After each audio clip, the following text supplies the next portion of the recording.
ओम गंग गणपतये नमः। दोस्तों, आप सभी का मेरे इस YouTube चैनल में हार्दिक स्वागत है। दोस्तों, चतुर्थी तिथि भगवान श्री गणेश जी को समर्पित है। प्रत्येक मास की कृष्ण पक्ष की चतुर्थी तिथि को संकष्टी चतुर्थी का व्रत रखा जाता है। वैशाख मास की कृष्ण पक्ष की चतुर्थी तिथि को विकट संकष्टी चतुर्थी कहलाती है। इस दिन भगवान श्री गणेश जी और माँ गौरी की पूजा उपासना करने से भक्त की सभी मनोकामनाएं पूर्ण होती हैं और वह अपने भक्तों के सभी विघ्न हरते हैं, क्योंकि भगवान श्री गणेश जी को विघ्न हरता भी कहा जाता है। इस दिन व्रत रखने से गणेश जी की असीम कृपा की प्राप्ति होती है और सभी कार्य सफल भी होते हैं। तो दोस्तों, आज की इस वीडियो में हम जानेंगे कि वैशाख मास के विकट संकष्टी चतुर्थी का व्रत कब रखा जा रहा है और इसकी पूजा का शुभ मुहूर्त क्या रहेगा, इसकी पूजा विधि क्या रहेगी, साथ में चंद्र उदय का समय क्या रहेगा और इस दिन हमें कौन से खास 5 महा उपाय करने चाहिए। और इसी के साथ साथ वैशाख कृष्ण पक्ष की इस विकट संकष्टी चतुर्थी की व्रत कथा का रसपान कराने जा रही हूँ। तो चलिए वीडियो शुरू करते हैं। दोस्तों, अगर आपको हमारी ये वीडियो अच्छी लगी हो तो लाइक शेयर और सब्सक्राइब करना ना भूलें और कमेंट बॉक्स में जय श्री गणेश अवश्य लिखें। तो चलिए वीडियो शुरू करते हैं। दोस्तों, सबसे पहले जान लेते हैं चतुर्थी तिथि कब से प्रारंभ हो रही है। दोस्तों, वैशाख मास के कृष्ण पक्ष की चतुर्थी तिथि 27 अप्रैल की सुबह 8:18 पर प्रारंभ हो रही है और तिथि का समापन 28 अप्रैल की सुबह 8:22 पर हो रहा है। दोस्तों, इस संकष्टी चतुर्थी पर हमेशा ही चंद्र उदय की पूजा उपासना करने के बाद अर्घ देने के बाद ही व्रत का पारण किया जाता है। तो ऐसे में यह व्रत 27 अप्रैल को ही रखा जाएगा। अब जान लेते हैं कि इस दिन चंद्र उदय का समय क्या रहेगा। इस संकष्टी चतुर्थी वाले दिन चंद्र उदय का समय 27 अप्रैल की रात को 10:23 पर होगा। उसके बाद ही चंद्रमा का पूजन अर्चन किया जाएगा, अर्घ दिया जाएगा और तभी व्रत के पारण किया जाएगा, व्रत संपूर्ण माना जाएगा। दोस्तों, आप जान लेते हैं इस दिन कौन से खास शुभ योग भी बन रहे हैं। इस दिन विकट संकष्टी चतुर्थी पर के व्रत पर परिग योग और ज्येष्ठा नक्षत्र बन रहा है। परिग योग जो कि सुबह प्रातः काल से लेकर 28 अप्रैल को तड़के 3:24 तक रहेगा और वहीं ज्येष्ठा नक्षत्र भी प्रातः काल से शुरू होकर 28 अप्रैल को प्रातः 4:28 तक रहेगा। अब जान लेती हैं कि पूजा के शुभ मुहूर्त क्या रहेंगे। इस विकट संकष्टी चतुर्थी के दिन ब्रह्म मुहूर्त का समय रहेगा सुबह 4:17 से लेकर सुबह के ही 5 बजे तक रहेगा। वही अभिजीत मुहूर्त का समय रहेगा 11:53 से लेकर सुबह की दोपहर के 12:45 तक रहेगा। और इसी के साथ साथ शुभ उत्तम मुहूर्त भी एक बन रहा है सुबह के जो 7:22 से लेकर सुबह के ही 9:01 तक रहेगा। इस सुबह में ही आप विकट संकष्टी चतुर्थी व्रत की पूजा कर लें और रात को चंद्र उदय होने पर पूजन व अर्घ दें और पारण करके ही व्रत को संपूर्ण करना चाहिए।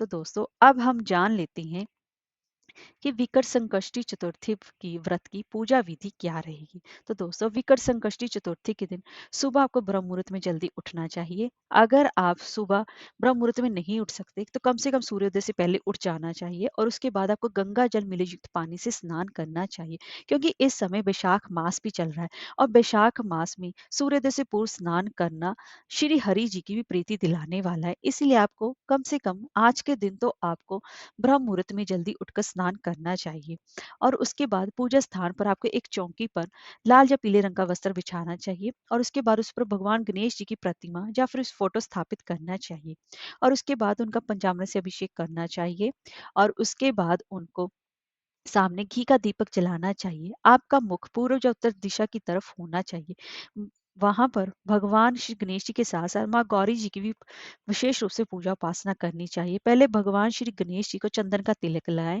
फिर उसके बाद उनको दूर्वा, तिल, गुड़, लड्डू और मोदक विशेष रूप से अति प्रिय हैं, उनको ये अर्पित अवश्य ही करना चाहिए।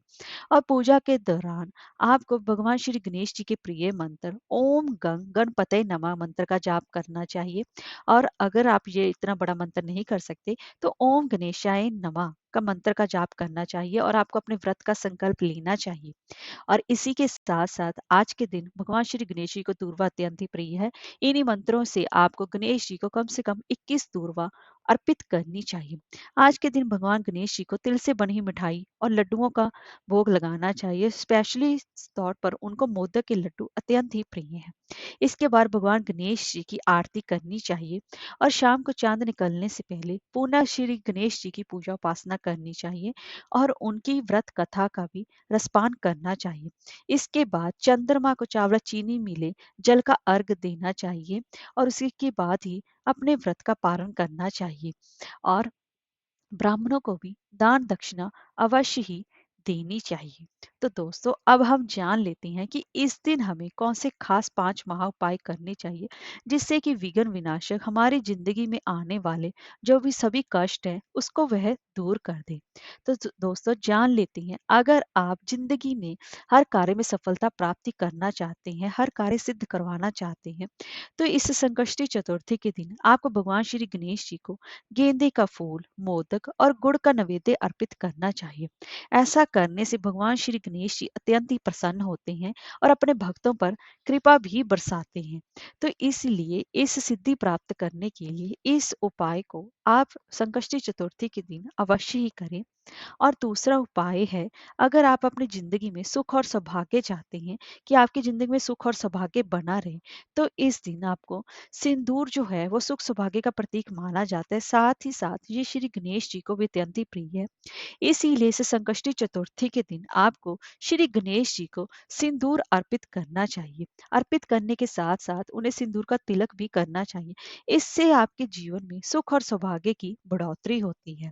और तीसरा उपाय है, अगर आप अपने जीवन में दरिद्रता को दूर करना चाहते हैं, आप चाहते हैं कि आपके पास धन संपत्ति आ जाए, तो इसके लिए आपको इस संकष्टी चतुर्थी के दिन गणेश जी की पूजा में शमी के पत्ते अर्पित करने चाहिए।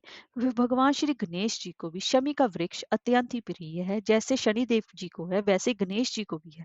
तो इस दिन इनको शमी की पत्तियां अर्पित करनी चाहिए और शमी के वृक्ष की भी पूजा विशेष रूप से इस दिन करनी चाहिए।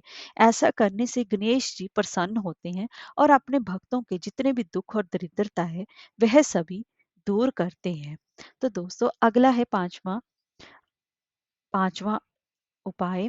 यदि आपके जीवन में परेशानियां चल रही हैं और आप परेशानियों का हल ढूंढ रहे हैं लेकिन आपको परेशानियां मतलब खत्म होने का नाम ही नहीं ले रही, तो इस संकष्टी चतुर्थी के दिन आपको भगवान श्री गणेश जी की पूजा में ओम गंग गणपतये नमः मंत्र का जाप करते हुए 21 दूर्वा आपको श्री गणेश जी को अर्पित करनी चाहिए। ऐसा करने से गणेश जी आपकी समस्याओं का हल निकाल कर देते हैं, आपकी हर समस्या को दूर करते हैं और इसीलिए गणेश जी को ये उपाय आप इस दिन अवश्य ही करें। तो दोस्तों अब जान लेते हैं अगला महा उपाय। अगर आप मानसिक शांति चाहते हैं, आपके जीवन में मानसिक शांति की कमी चल रही है, आप हर वक्त टेंशन में रहते हैं, आप जीवन की उलझनों से परेशान हो गए हैं, तो आज के दिन आपको विकट संकष्टी चतुर्थी के दिन गणेश जी की पूजा लाल वस्त्र पहनकर करनी चाहिए और उन्हें लाल चंदन भी चढ़ाना चाहिए। ऐसा करने से आपके जीवन में जितनी भी मानसिक परेशानियां चल रही हैं वह धीरे धीरे करके दूर होने लगती हैं और आपके सभी बिगड़े हुए कार्य भी अवश्य ही बनने लगती हैं। तो दोस्तों अब हम गणेश जी की विकट संकष्टी चतुर्थी पर उनकी व्रत कथा का रसपान करते हैं। तो दोस्तों पौराणिक कथाओं के अनुसार एक दिन माता पार्वती जी नदी के किनारे भगवान शिव के साथ बैठी थी। उन्होंने चौपड़ खेलने की इच्छा जाहिर की, लेकिन खेल में हार जीत का फैसला करने वाला वहां पर कोई न होने के कारण माता पार्वती जी और शिव जी ने एक मिट्टी की मूर्ति में जान फूंक दी और उसे निर्णायक की भूमिका दी। खेल में माता पार्वती लगातार 3 बार जीत हुई उनकी, लेकिन बालक ने गलती से माता पार्वती जी को हारा हुआ और भगवान शिव को विजयी घोषित कर दिया। इस पर माता पार्वती जी उससे अत्यंत ही क्रोधित हुई। माता पार्वती जी ने उसे लंगड़ा होने का श्राप दे दिया और उसने माता से माफी मांगी, लेकिन उन्होंने कहा कि ये श्राप वापस नहीं लिया जा सकता, पर इसका एक उपाय है। संकष्टी के दिन यहाँ पर कुछ कन्याएं पूजन के लिए आती हैं, उनसे व्रत और पूजा की विधि पूछना, तुम भी वैसे ही व्रत और पूजा करना। माता पार्वती जी के कहे अनुसार उसने संकष्टी के दिन व्रत और पूजन किया। उसकी पूजा से प्रसन्न होकर भगवान गणेश जी ने उसके संकटों को दूर किया। तभी से संकष्टी का यह व्रत प्रचलित हुआ। जय श्री गणेश जी।